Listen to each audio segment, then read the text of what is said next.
Hello बच्चों, let's see this question. So the question is saying which one of the following features is not associated with ground tissue system. तो पहला option कह रहा है हमारा, सबसे पहले तो आप ये जान लीजिए ग्राउंड टिश्यू सिस्टम क्या होता है. सबसे ऊपर की तरफ जो प्रेजेंट होता है, बाहर की तरफ आउटर मोस्ट, वो होता है हमारा epidermal tissue system. Epidermal tissue system.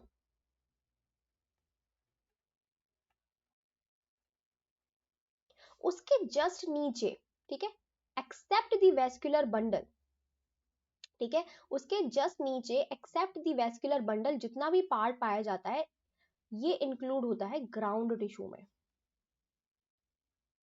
Ground tissue में. और हमारे जो वेस्कुलर बंडल है, मैं इनको अलग कलर से ही बना रही हूं, ठीक है. So these vascular bundles are a part of vascular tissue.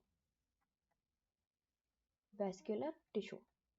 तो बाकी जितनी भी है, चाहे वो कॉर्टेक्स हो, चाहे वो आपके एंडोडर्मिस हो, या फिर वो पिथ हो, या फिर वो पेरीसाइकिल हो, all are part of ground tissue. किसका पार्ट है? सबके सब ग्राउंड टिश्यू का पार्ट है.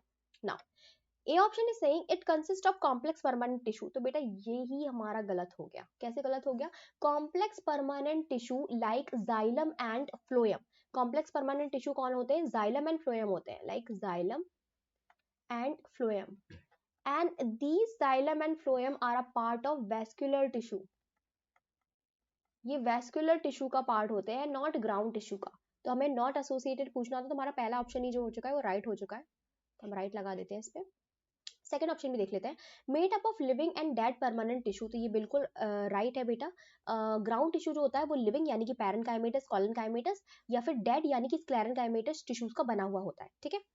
C is saying consist of thin walled chloroplast containing cells in leaves. तो ये भी बिल्कुल राइट है बेटा. ये जो होता है लीव्स में thin walled chloroplast containing cells पाई जाती हैं, जिन्हें हम लोग मीजोफिल सेल कहते हैं. वो basically palisade and spongy parenchyma में डिवाइडेड होती हैं. तो वो कहाँ पाई जाती हैं? ग्राउंड टिश्यू का ही पार्ट होती हैं वो. तो ये भी राइट है.